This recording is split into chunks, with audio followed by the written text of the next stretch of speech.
If the Republicans say yes, the Democrats say no. If the Democrats say yes, the Republicans say no, right? You know, we need, everybody agrees, we need reform in immigration. Democrats and Republicans. But they can't agree on getting reform done. So the president says, I'm going to do it on my own. He's a Democrat. The Republicans in Congress say, no, you can't. Yes, I can. No, you can't. Yes. So imagine trying to change the fabric of the laws of the United States. Let me tell you some amendments that have been proposed and failed. There's been an amendment that's called the Equal Rights Amendment that basically say men and women should be treated the same under the law, and it would be unconstitutional to treat them differently. Seems like common sense, right? Yeah. Didn't get passed. Equal Rights Amendment. Is it not already? Because it is so difficult, because sometimes people disagree just because you say that the wall is green, somebody's going to say no it isn't. Even though they know it's green, right? It's lined. But why? How is it going to affect the people? Well, the thing is that in politics, sometimes people just do things that don't make sense. So add that to the complication of amending the Constitution. What am I trying to tell you about the difficulty of amending? That when the Constitution has been amended,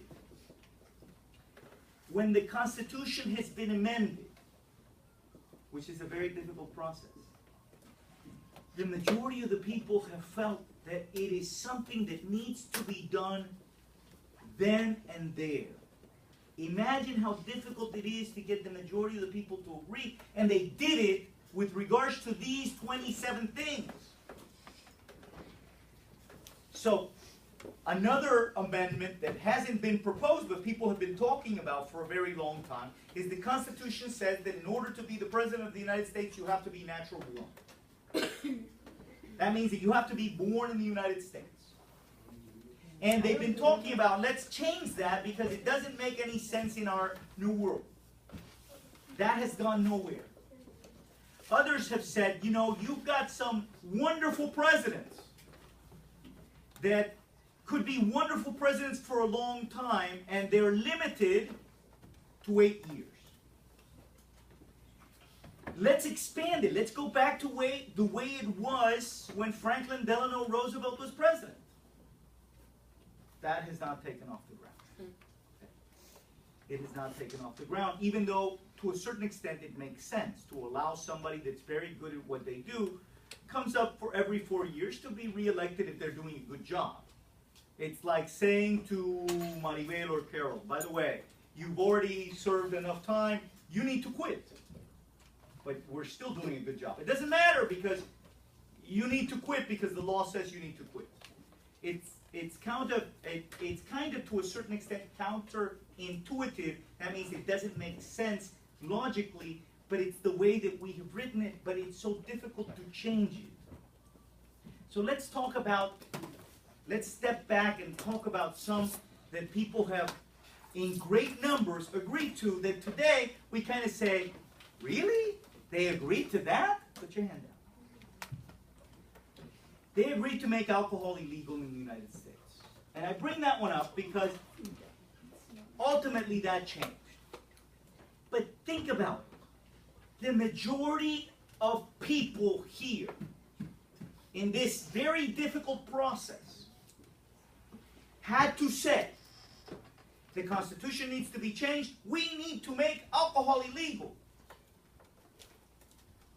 So the question is, how come so many people agreed at that moment in history to make alcohol illegal? Even though today we kind of say like, what, are they kidding me? They did what? It's like making milk illegal. Okay? But they did. So the environment, the situation must have been such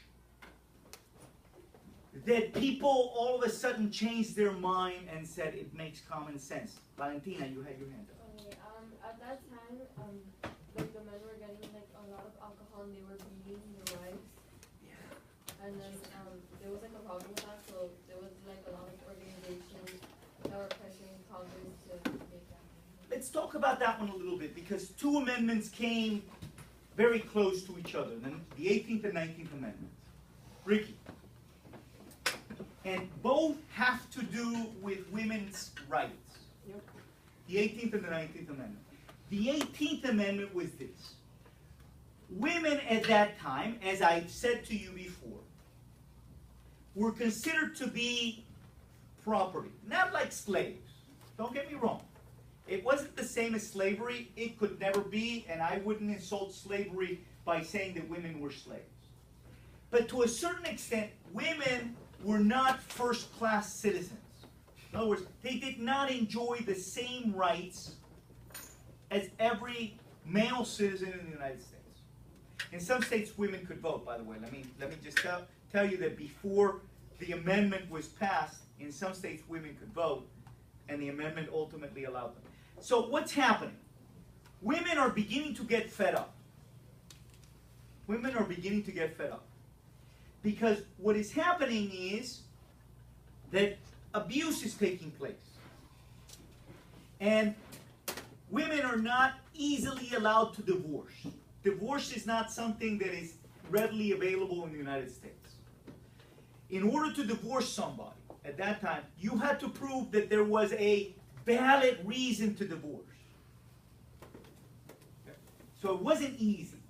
And you couldn't go to the police and say, my husband's been beating me up. Because women were considered under the law, when they got married, to be one with the husband. It sounds really pretty. You walked in this church as two people, and you walk out as one. It's a really pretty sentiment, meaning that your lives have come together, and you now are... But what that really meant, legally, I'm not talking about spiritually, that's a beautiful concept spiritually. But legally what that meant is the woman walked into the marriage ceremony, she got married, and now there were one, and the one was the husband. So if the husband beat the wife up, you can't beat yourself up. I mean, if you punch yourself in the eye, you can't go to the police and say, arrest me because I hit my eye. The policeman would laugh at you. Arrest me, I battered my head against the wall. He probably would send you to a mental hospital, but not to jail.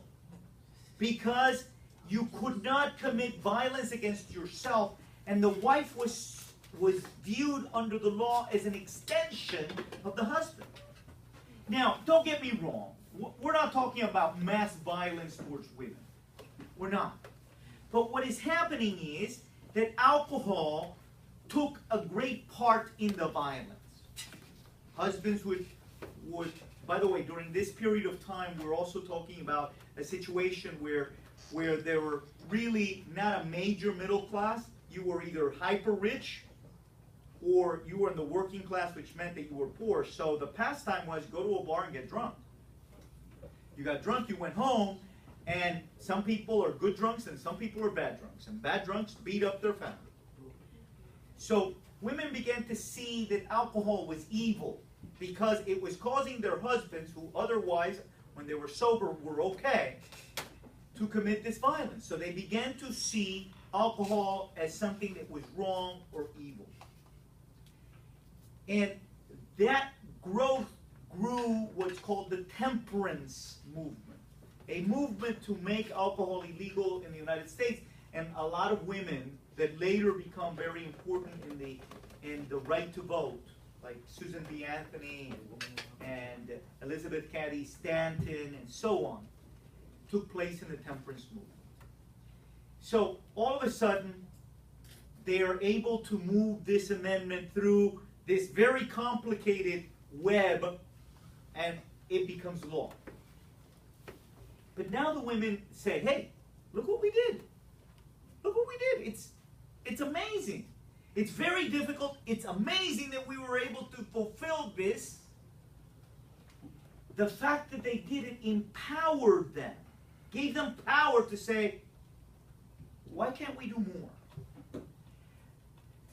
Why can't we push for the right to vote? Why not? What do we have to lose? We fought alcohol and we won. We made it illegal in the United States. And that's where they were able to push forward and get the voting, the right of suffrage passed. So now you begin to realize what amount of force needs to go behind an amendment to pass it, to become part of the Constitution. Now, what is also true is that that's not true within states. You know, I was voting the other day during election, and there was an amendment that was on the Constitution. If most of the Floridians voted on that amendment, the Florida Constitution was changed. So the question that I have for you, is it a good thing that it's so difficult to amend the federal Constitution, or is it a bad thing? Good. Okay, raise your hand if you think it's a good thing that amending the Constitution is hard. Okay? Salva, why do you think it's a good thing, shh, why do you think it's a good thing that it's so difficult to amend the Constitution? Shh. Because in that case, you know that they're doing their job correctly, that they're going against the opposing force. Okay. Anybody else? Yes. Yes. Because if it were easy, that means like maybe like stupid amendments that are proposed or like offensive Okay. could be passed easily. Yeah. Yeah. That's exactly it. I think that that's what he meant to say. But if it was easy to change the Constitution, you can imagine that all sorts of weird things would become part of the fabric. I'm not talking about just the law. I'm talking about changing the Constitution would become part of the fabric of American law that has to be followed by everybody. Some people have proposed to burning the flag. Remember that we talked about burning the flag. It's a freedom of expression, as Brian would say, and it's a freedom of speech within the freedom of expression, right?